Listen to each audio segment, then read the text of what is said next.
10 ವರ್ಷಗಳ ಹಿಂದಿನ ಸೇಡನ್ನು ತೀರಿಸಿಕೊಂಡ ಭಾರತ ಇನ್ನು ಸೆಮಿಫೈನಲ್ ಹಂತಕ್ಕೆ ಎಂಟ್ರಿ ಕೊಟ್ಟ ಟೀಂ ಇಂಡಿಯಾ 2026ರ ಟಿ20 ವಿಶ್ವಕಪ್ನ ಸೂಪರ್ 8ರ ಪಂದ್ಯದಲ್ಲಿ ವೆಸ್ಟ್ ಇಂಡೀಸ್ನ ವಿರುದ್ಧ ನಮ್ಮ ಭಾರತ ತಂಡ ಸೂಪರ್ 8ರ ಪಂದ್ಯದಲ್ಲಿ ಅಮೋಘ ಪ್ರದರ್ಶನ ಕೊಟ್ಟು 5 ವಿಕೆಟ್ಗಳಿಂದ ಗೆದ್ದಿದೆ. ಇನ್ನು ಈ ಪಂದ್ಯ ಸೋತ ಬಳಿಕ ವೆಸ್ಟ್ ಇಂಡೀಸ್ನ ಹೆಡ್ ಕೋಚ್ ಆಗಿರುವಂತಹ ಡ್ಯಾರನ್ ಸಮ್ಮಿ ಅವರು ಬಿಗ್ ಸ್ಟೇಟ್ಮೆಂಟ್ ಕೊಟ್ಟಿದ್ದಾರೆ ಅಂತಾನೆ ಹೇಳ್ಬೋದು. ಇದು ನನಗೆ ಸರಿ ಅನಿಸುತ್ತಾ ಇಲ್ಲ ಮತ್ತು ಎಟ್ಮೀರ್ ಅವ್ರದ್ದು ಔಟೇ ಇರಲಿಲ್ಲ. ಇನ್ನೊಂದೇನಂತಂದ್ರೆ ನನಗೆ ಸೋಲು ಇದು ಅರಗಿಸಿಕೊಳ್ಳಲು ಸಾಧ್ಯವಾಗುತ್ತಿಲ್ಲ ಅಂತಂದು ಸ್ಟೇಟ್ಮೆಂಟ್ ಆದ್ರೆ ಕೊಟ್ಟಿದ್ದಾರೆ. ಇನ್ನು ಸ್ಟೇಟ್ಮೆಂಟ್ ಏನೆಲ್ಲ ಕೊಟ್ಟಿದ್ದಾರೆ, ಇನ್ನು ನಮ್ಮ ಭಾರತ ತಂಡದ ಬಗ್ಗೆ ಮತ್ತು ಆಟಗಾರರ ಬಗ್ಗೆ ಏನೆಲ್ಲ ಮಾತನಾಡಿದ್ದಾರೆ ಡ್ಯಾರನ್ ಸಮ್ಮಿ ಅವರು ಪಂದ್ಯ ಮುಗಿದ ಬಳಿಕ ಅಂತ ತಿಳ್ಕೊಂಬರೋಣ ಬನ್ನಿ. ಅದಕ್ಕಿಂತ ಮುಂಚೆ ನೀವೇನಾದ್ರೂ ಟೀಮ್ ಇಂಡಿಯಾದ ಅಭಿಮಾನಿಯಾಗಿದ್ದಲ್ಲಿ ಈ ವಿಡಿಯೋಗೆ ಒಂದು ಲೈಕ್ ಕೊಟ್ಟು ನಮ್ಮ ಚಾನಲ್ ಅನ್ನ ಸಬ್ಸ್ಕ್ರೈಬ್ ಮಾಡ್ಕೊಳ್ಳಿ.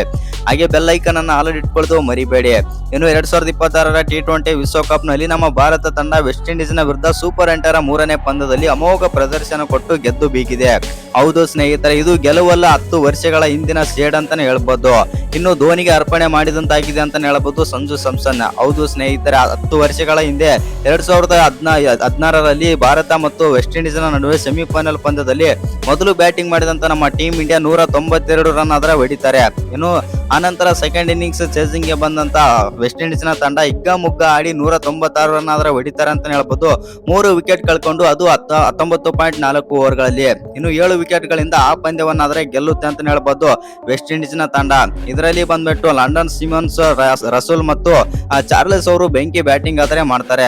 ಆ ಕಾರಣದಿಂದಾಗಿ ವೆಸ್ಟ್ ಇಂಡೀಸ್ ತಂಡ ಸೆಮಿಫೈನಲ್ ಅಲ್ಲಿ ನಮ್ಮ ಭಾರತ ತಂಡವನ್ನಾದ್ರೆ ಸೋಲಿಸಿರುತ್ತೆ 2016ರಲ್ಲಿ. ಅದೇ ರಿವೆಂಜ್ ಇವಾಗ ನಮ್ಮ ಭಾರತ ತಂಡ ಅಚ್ಚುಕಟ್ಟಾಗಿ 10 ವರ್ಷಗಳ ಬಳಿಕ ತೀರಿಸಿಕೊಂಡಿದ್ದಾರೆ ಅಂತ ಹೇಳ್ಬೋದು ಸೂಪರ್ 8ರಲ್ಲಿ.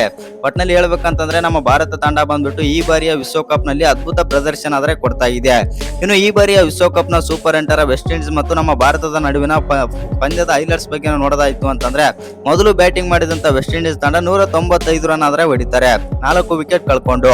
ಆನಂತರ ಸೆಕೆಂಡ್ ಇನ್ನಿಂಗ್ಸ್ ಆರಂಭಿಸಿದಂತ ನಮ್ಮ ಟೀಮ್ ಇಂಡಿಯಾ 199 ರನ್ ಆದ್ರೆ ಹೊಡಿತಾರೆ, 5 ವಿಕೆಟ್ ಕಳ್ಕೊಂಡು ಅದು 19.2 ಓವರ್ಗಳಲ್ಲಿ. ಎಸ್ಪೆಷಲಿ ಹೇಳ್ಬೇಕಂತಂದ್ರೆ ಸಂಜು ಸ್ಯಾಮ್ಸನ್ ಅವರು ದೊಡ್ಡ ನಾಕ್ ಆಡ್ತಾರೆ ಅಂತ ಹೇಳ್ಬೋದು, 97 ರನ್ ಆದ್ರೆ ಹೊಡಿತಾರೆ ಈ ಪಂದ್ಯದಲ್ಲಿ. ಒಟ್ಟಿನಲ್ಲಿ ನಮ್ಮ ಟೀಮ್ ಇಂಡಿಯಾ ಬಂದ್ಬಿಟ್ಟು ಈ ಪಂದ್ಯದಲ್ಲಿ 5 ವಿಕೆಟ್ ಗಳಿಂದ ಗೆದ್ದು ಸೆಮಿಫೈನಲ್ ಗಾದ್ರೆ ಎಂಟ್ರಿ ಕೊಟ್ಟಿದೆ. ಇನ್ನು ಈ ಪಂದ್ಯದಲ್ಲಿ ಸೋತ ಬಳಿಕ ಮಾತನಾಡಿದಂತ ವೆಸ್ಟ್ ಇಂಡೀಸ್ ನ ಹೆಡ್ ಕೋಚ್ ಆಗಿರುವಂತಹ ಡ್ಯಾರನ್ ಸಮ್ಮಿ ಅವರು ಈ ರೀತಿ ಆದ್ರೆ ಹೇಳಿಕೆ ಆದ್ರೆ ಕೊಟ್ಟಿದ್ದಾರೆ. ಎಟ್ಮೀರ್ ಅವ್ರದ್ದು ಔಟ್ ಇರಲಿಲ್ಲ ಮತ್ತು ಅದು ಬಾಲ್ ಟಚ್ ಆಗಿರಲಿಲ್ಲ ಬ್ಯಾಟಿಗೆ ಅಂತ ಹೇಳಿದ್ದಾರೆ ಅಂತ ಹೇಳ್ಬೋದು ಡ್ಯಾರನ್ ಸಮ್ಮಿ ಅವರು ಪ್ರೆಸ್ ಕಾನ್ಫರೆನ್ಸ್ ಅಲ್ಲಿ. ಆ ನಂತರ ಎಲ್ಲ ಆಟಗಾರರ ಬಗ್ಗೆ ಮತ್ತು ತಂಡದ ಬಗ್ಗೆ ಆದ್ರೆ ಒಂದು ಹೆಮ್ಮೆ ಹೇಳಿಕೆ ಆದ್ರೆ ಕೊಟ್ಟಿದ್ದಾರೆ.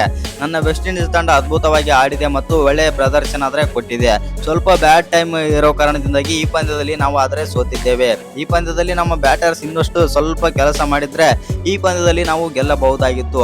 ಅಕಸ್ಮಾತ್ ಏನಾದ್ರು ನಮ್ಮ ವೆಸ್ಟ್ ಇಂಡೀಸ್ ನ ತಂಡ ಇನ್ನೊಂದು 10, 20 ಅಥವಾ 30 ರನ್ ಏನಾದ್ರು ಹೊಡೆದಿದ್ರು ಅಂತಂದ್ರೆ ನಮ್ಮ ವೆಸ್ಟ್ ಇಂಡೀಸ್ ನ ತಂಡ ಗೆಲ್ಲುತ್ತಾ ಇತ್ತು ಅಂತಂದು ಡ್ಯಾರನ್ ಸಮ್ಮಿ ಆದ್ರೆ ಹೇಳಿದ್ರ ಅಂತಾನೆ ಹೇಳ್ಬೋದು. ಹೌದು ಸ್ನೇಹಿತರೆ, ಇನ್ನು ಭಾರತಕ್ಕೂ ಕೂಡ ಅಭಿಷೇಕ್ ಆದ್ರೆ ಮಾಡ್ತಾರೆ. ಹೌದು, ಭಾರತ ತಂಡ ಒಳ್ಳೆಯ ಪ್ರದರ್ಶನ ಆದ್ರೆ ಕೊಟ್ಟಿದೆ. ಭಾರತ ತಂಡ ಸೆಮಿಫೈನಲ್ ಗಾದ್ರೆ ಎಂಟ್ರಿ ಕೊಟ್ಟಿದೆ. ತುಂಬಾನೇ ಧನ್ಯವಾದಗಳು ಮತ್ತು ಕಂಗ್ರಾಚುಲೇಷನ್ ಟೀಮ್ ಇಂಡಿಯಾ ಅಂತಂದು ನಗುತ್ತಾ ಮಾತಾಡ್ತಾರೆ ಅಂತ ಹೇಳ್ಬೋದು ಡ್ಯಾರನ್ ಸಮ್ಮಿ ಅವರು. ಒಟ್ನಲ್ಲಿ ನಮ್ಮ ಭಾರತ ತಂಡದ ಬಗ್ಗೆ ಒಂದು ಅಭಿಷೇಕ್ ಆದ್ರೆ ಮಾಡಿದ್ದಾರೆ ಅಂತ ಹೇಳ್ಬೋದು ಡ್ಯಾರನ್ ಸಮ್ಮಿ. ಇನ್ನು ಈ ವಿಡಿಯೋ ಇಷ್ಟ ಆಗಿದ್ರೆ ಒಂದು ಲೈಕ್ ಮಾಡಿ, ಶೇರ್ ಮಾಡಿ. ಹಾಗೆ ಇನ್ನು ಯಾರ್ಯಾರು ಚಾನಲ್ಗೆ ಸಬ್ಸ್ಕ್ರೈಬ್ ಮಾಡ್ಕೊಂಡಿಲ್ಲ ಸಬ್ಸ್ಕ್ರೈಬ್ ಮಾಡ್ಕೊಂಡು ಬೆಲ್ ಐಕಾನ್ ಅನ್ನ ಆಲ್ ಇಟ್ಕೊಳ್ಳಿ. ಹಾಗೆ ಮರಿದೆ ವಿಡಿಯೋಗೆ ಒಂದು ಲೈಕ್ ಕೊಡೋದನ್ನ ಕೂಡ ಮರಿಬೇಡಿ.